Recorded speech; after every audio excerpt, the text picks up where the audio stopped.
If you guys see me sweating like a dog during this video, it's because it's hot. California, you know?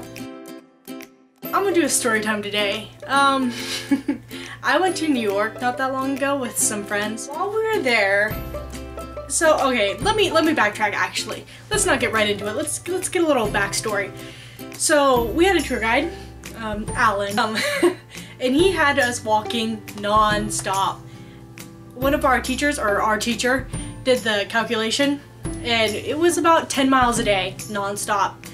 So understandably, I was pretty exhausted, as was, you know, everyone else. And so it's somewhere near the end of the week, kind of, maybe the third or fourth day, I can't remember.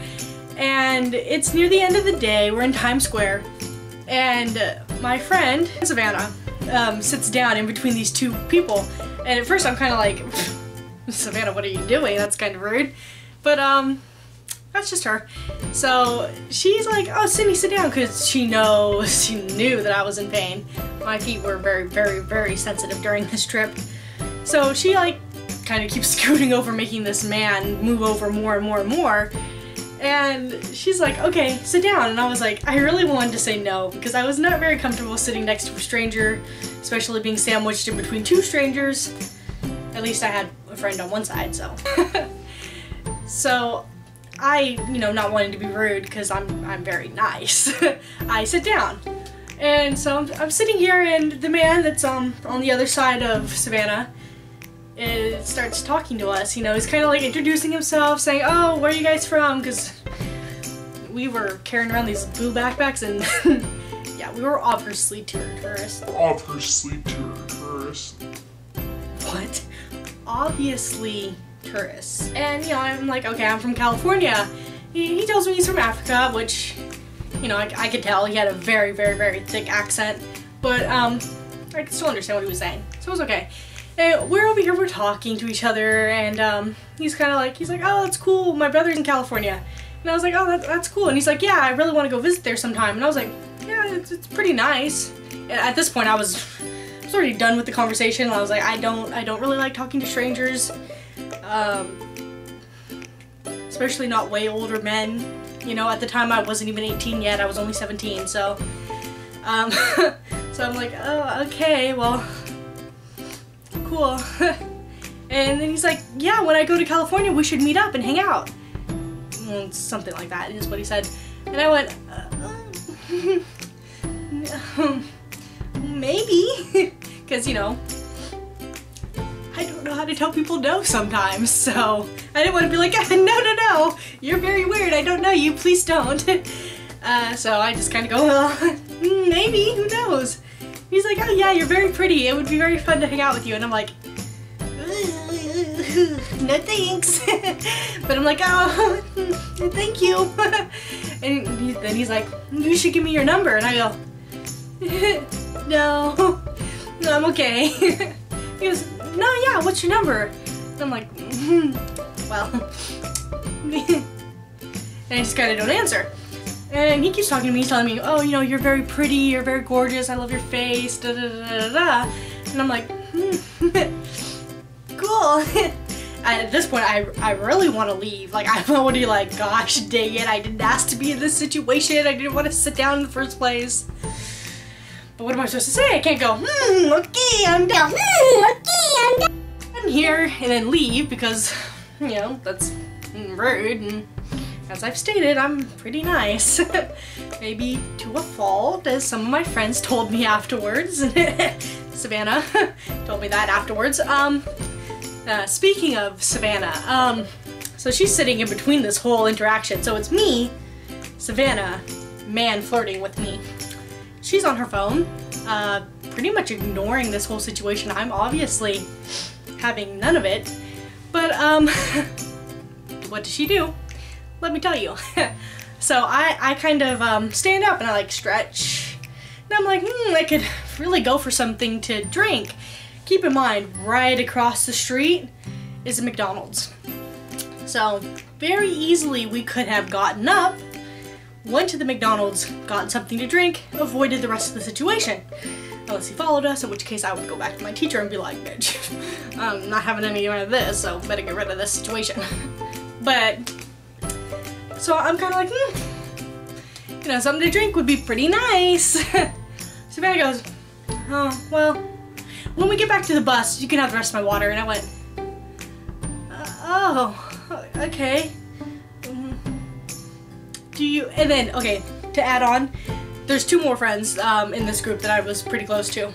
So, Za'Morian and Cheyenne. Za'Morian has a YouTube channel, you can go check her out, I'll leave a link in the description below.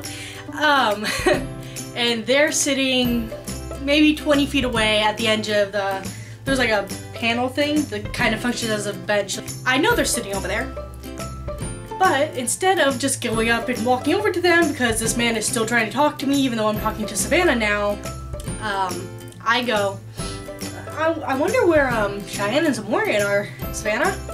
She goes, oh, I don't know, somewhere over there I think. And I went, okay. And then I sat down because like, what more can I do? She ignored all of my pleas to get out of the situation. So I was like, okay, yeah, guess you're right. So I sat back down. As soon as I do, this man starts talking to not only me, but her. He's telling her, oh, you know, you're very pretty too, you know. And she just kind of goes, thanks. Starts scrolling through her phone. No F's given. And sometimes I wish I could be like that, but then where would I get my content from? So he kind of switches it up because he tries to talk to her for a second while he's also talking to me, and then turns back to me because I was the only one reciprocating any conversation going on, and starts talking to me going, oh, you know, have you ever been to Africa? You know where Benny is? I don't know if Benny was what he was saying, but I'm pretty sure. Someone feel free to correct me if that's not a state in Africa or something. But yeah, I'm pretty sure he was saying Benny. And I was like, no, I've never been to Africa, I'm sorry. And he's like, well, it's very beautiful. Have you been to, I don't know. He started listing off a bunch of places and I was like, no, sir, I've never been to Africa. I don't know any of these places. And he was like, well, you should come then. We should go. And I was like, sir, I don't really want to do that. Very fine here in New York to California, so America. It's coast to coast. And he's like, okay, well. And then he goes, he's kind of looking forward for a second. He's like, so how old are you? And I'm like, in my mind, I'm like, oh, praise Jesus, Lord, oh my gosh. I'm about to get out of this conversation because I am not an adult, and he's obviously a grown man, so I'm going to be able to just be like, 17, and then conversation's done. Right? Right? Wrong. I go, in my mind, I'm like, you know, but I go, oh, I'm 17. And he goes, wow.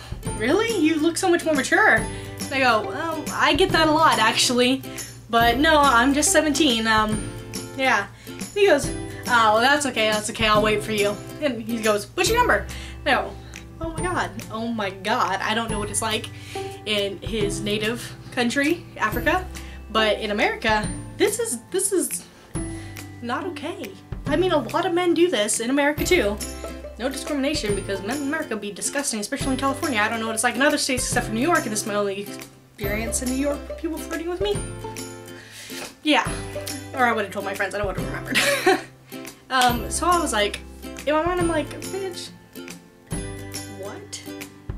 And I was like, okay, no thanks, I still don't want to give you my number, I'm a child. And we have our teacher with us, Mr. Cornfield, amazing director.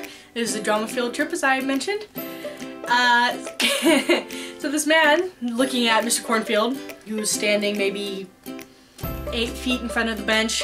By the way, this whole time I'm like, gosh dang it, Mr. Cornfield, please look over here, see me being uncomfortable and not okay with the situation, do something about it. Nope.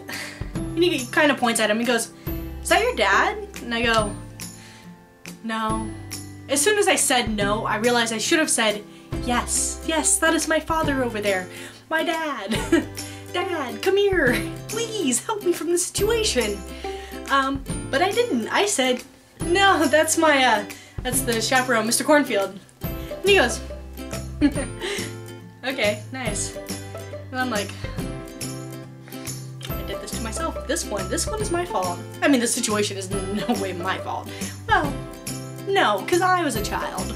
Still a child, technically. Well, not technically, but inside.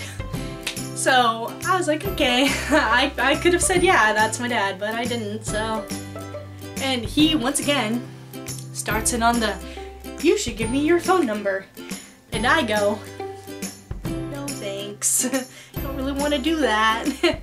Oh yeah, he starts on the, you should give me your phone number. And I'm like, no, don't really want to do that, but, and he's like, no, it's okay, he's like, no, it's okay, just give me your phone number. And I was like, oh, thinks of the most ridiculous lie. I go, I can't, my phone doesn't have any service. So I was banking on the fact that maybe he doesn't use phones that often. He did have a Bluetooth in his ear, so I was like, this is probably a dumb lie. He probably knows I'm lying. Surprisingly, actually worked. Well, let me get there. I go, I can't, my phone doesn't have any service. And he goes, oh, well, don't you know your phone number? And I go, no, it's a new phone. I don't know my number yet. He goes, well, I mean, like, well, you can add me on Instagram. Because I'm still not trying to be rude, and I felt like that was rude because I lied, and lying is rude. So I was like, you can add me on Instagram. He was like, I don't have Facebook. And I went, I said Instagram. But if he doesn't have Facebook, he probably doesn't have Instagram. So I was like, okay. But he's still flirting with me. He's still like, well, you should come back to Africa with me. And I was like, no, because I'm an American citizen and I live in America and I'm not 18 yet. I am now, but I wasn't then. And also, why would I leave America with a stranger that I met for 5 minutes and is harassing me? This, well, wasn't harassment, but in my heart I was being harassed. Emotional harassment. And so me, being me, I go, well, what's your number? I was like, I can't put it in my phone because I don't have service. I can write into my memo pad though. So I do have this man's number still. You know, I don't know why, I just like to have it. Not that I ever plan on contacting this man. That was very scary for me. I'm in a different state the first time in a very long time being out of state, and this man is over here flirting with me. A child? The heck? No. So I take his number, and thankfully, at this moment, as soon as I get his number, Mr. Cornfield walks up. He was done talking to his old student who moved to New York, and he walks up and he starts talking to us. And as soon as he does, this man looks away. Doesn't talk to me anymore for the rest of the thing. And in my mind, I was thinking, oh my god, did Mr. Cornfield finally notice? Did he notice this? And was all like, oh, I should probably stop that from happening. I honestly have no idea. I meant to kind of like ask him. Oh, excuse me, I just had lunch. My bad. I meant to ask him. I meant to be like, oh, Mr. Cornfield, did you perchance happen to come over here because you saw me dealing with a very inopportune situation? Yeah, so that was the time I almost got taken back to Africa. Clickbait. Well, sort of clickbait. It was in the story. Anyway, so that's all for this time, and see you next time, y'all. Baby.